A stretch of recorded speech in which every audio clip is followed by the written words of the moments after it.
Hello students, in this section we are going to discuss about flow of execution of a Python program. The way in which the statements are executed defines the flow of execution. Okay, how the statements or how the program code is executed, that is the flow of execution. Okay, so the flow of execution of a program is defined by the way of order by which the statements are executed. That is what a program's flow of execution. Okay, so flow of execution in Python can be categorized into three sections. First one is sequential flow of execution, then conditional flow of execution, then looping type of execution. Okay, so for these three set of execution types, we use different statements. In sequential, there is no particular statements are used. Okay, so the sequential statement of execution, it is the set of statements or it is the way of execution where statements are executed one after other. So in sequential statements or codes, program codes are executed one after other. That is, from the start to the end, it is follows the linear order of execution. So after first statement, second statement, then third statement, and again in the same order to reach at the end. Okay, so that is sequential flow of execution. Okay, let's see with an example. Here it's a simple program to calculate the simple interest. Okay, so here we have initialized the three variable t is equal to 1000, r equal to 1 and t equal to 2. Then simple interest is equal to t into r into t, then divided by 100. Then next statement is a print statement to print the result. Okay, so in the sequential order of execution, initialization of the variables in the order PRT is done first. Then the comment statement is executed. Since there is nothing to be displayed or executed by the interpreter, nothing is executed. Then another variable is created, SI. So the result of the expression T into R into T divided by 100 is calculated, and then the result is stored into the variable. Then the next statement, a command is printed, then simple interest is, that statement is printed along with the result of the program, which is stored in the variable SI. So it's a sequential order of execution, statement by statement, one after other execution is done. So that is sequential set of statements. Then next one is the conditional statements. Okay, evaluation of a condition. Based on the evaluation of a condition, the guidance to the next statement is denoted or determined. Okay, so these are used to perform actions based on the evaluation of a condition. Decision making and selection based programming is achieved through conditional statement. Okay, so conditional statements are again can be categorized into the if statement, the if else statement, then if elif else statement, and finally nested if else statement. Okay, so we are going to see these four types in detail. Okay, the first one is if statement. The condition specified becomes true, then the intended block will executed. So in the normal flow of execution, so if an if statement comes, then what happens? A test condition, a particular condition occurs along with the if statement. Then if that condition's result or if that expression's result is true, then the intended block, that is the block of if, is executed. The statements inside the if block is executed. Okay, so the indentation marks the code is inside the if block. So unlike other programming language, there is no delimiter such as brackets or curly braces to denote the blocks of a particular blocks. So the indentation marks the code inside the if blocks. So the syntax is if a condition, then colon, then again statements. The set of statements should be executed if the condition becomes true. Okay, let's see the flowchart of that if else if statement. When it comes into the text expression, if it is true, body of if is executed. If it is false, what happens? The statement right after the if statement outside the if statement will be executed. Okay, so this is the if statement. Okay, with an example. So here is an example. If the number is positive, we print the appropriate message. That's our program. So we have initialized a variable num is equal to 3. Then if num greater than 0, what should be done? Print num is a positive number. Okay, num, the variable, is a positive number. Then print, this is always printed. It is outside the if, outside the block of if. You can see with the indentation. So first print statement is inside the if block because it is given a necessary indentation. Then next print statement is outside the if statement, okay, which is having the same indentation level with the if statement. Then again num is equal to -1. Then if num greater than 0, then what happens? Print num is a positive number. Then again print, this is also always printed. Okay, so the difference between the blocks of code inside and outside of the if statement. Okay, so if the condition along with the if statement is true, then the inside statement, that is statements given with an indentation, additional indentation, is executed. Otherwise it will directly go to the next statement, that is outside the if block. Okay, so let's see the result. First we have given 3, then 3 is a positive number, then the condition becomes true, then our result is 3 is a positive number. Then the print statement is executed since there is no additional conditions or anything given. So right after the if block, this is always printed. Then again value changed, num is equal to -1. If num greater than 0, print num is a positive number. Since -1 is not a positive number, so it is avoided. So just jump outside the if block and print it. Then last statement, this is also always printed. So this is the example for if statement. Okay, next we are going to see the if else statement. So the if else statement evaluates the condition and executes the body of if only when condition is true.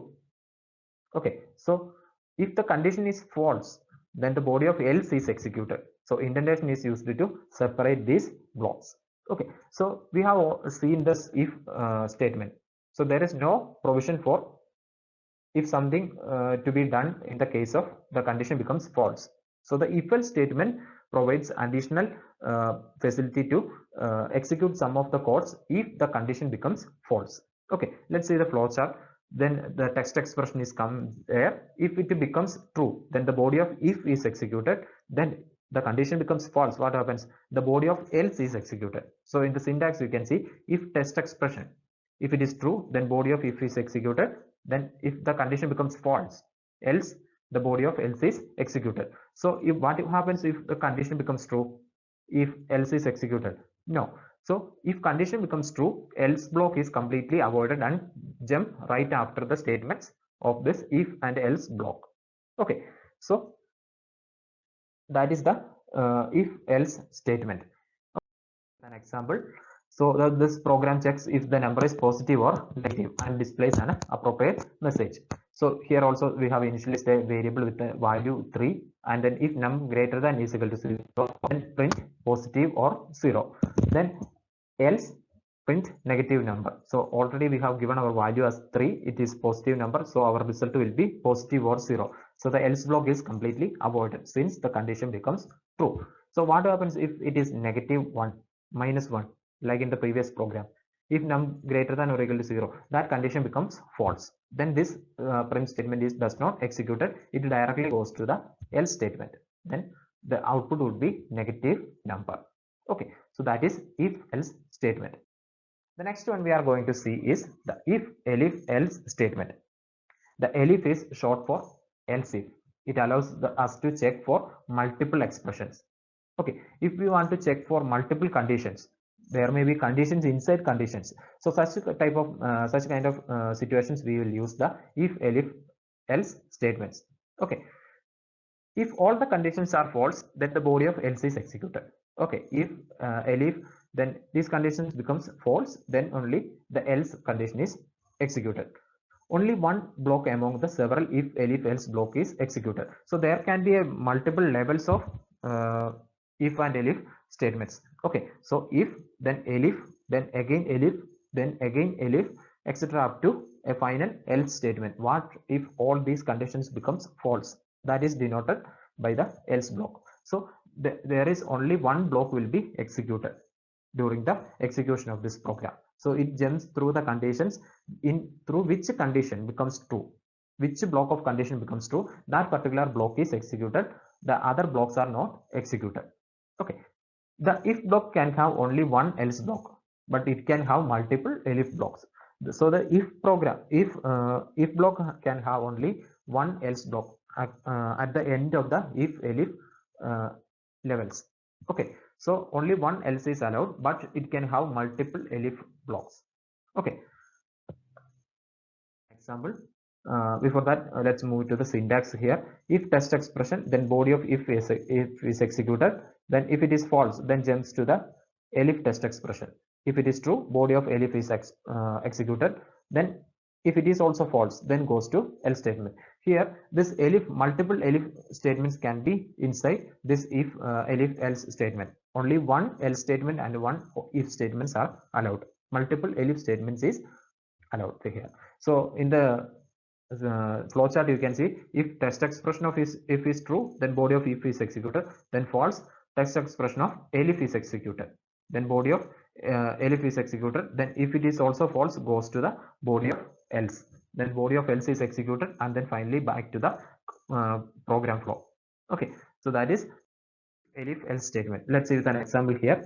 So num is equal to 3.4. We have initialized the variable num is equal to 3.4. If num greater than 0, print positive number.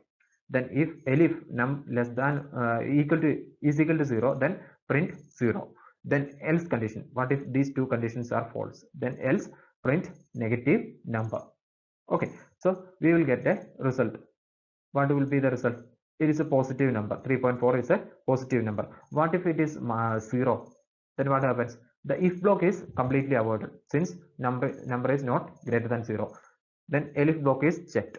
Number is 0 is equal to 0. So the message 0 will be printed. Else block also will be avoided. Okay. Then what if the number is minus 2? Then both the first two conditions, which is if and elif, are avoided. Okay. Then else condition is printed. Okay. Print negative number. So that is if elif else statement. Then next one is the nested if else statement. Okay, we can have if elif else statement or if else statement or a simple if statement only inside another if elif else statement. This is called a nesting of loops in or nesting of conditions in computer programming. So a loop or conditions inside another condition, which is called a nesting. Okay, so any number of these statements can be nested inside one another. So there is no limitation in the number of nesting, number of levels of nesting. Okay, then indentation can be used to designate level of nesting. Okay, so appropriate indentation should be given for this to denote the level of nesting. Okay, so nested if else statement is an example here. Num is equal to float in input enter a number. So whatever value inputted is taken into the variable num. Then if num greater than or equal to 0, what should be done? There is another condition inside that particular if block. Then if num equal to 0, then it is print 0. 0 should be printed. Else what should be printed? Print is positive number. So number is greater than 0. That means the value is greater than or equal to 0. It can be 0 or a value which is greater than 0. So it jumps into the first nested section. So if number is equal to 0, what should we do? It is 0. So 0 should be printed. Else what? If that particular if it is not 0, then it is a definitely it is a positive number. Then what if it becomes false? It goes out of the if statement and then finally reach the outer section, which is else print negative number. Okay, so let's see the output here. So first we have entered a value 5. So positive number is printed. Then in the second example, we have enter a number which is -1. Then negative number is printed. Okay, then finally enter a number 0. Then 0 is also printed. So this is nested if else statements. Okay, so a conditions inside another condition. So that is called the statements. Okay, so we have seen the basic flow of execution, sequential flow of execution, and conditional statements or selection statements. Okay, based on a condition, the flow of execution is determined. That is denoted by this conditional statements. In the sequential flow of execution, or sequential statements are step-by-step execution. That means linear flow of execution. One after another, it is executed. In the next section, we will see the looping statements, okay, or iteration statements.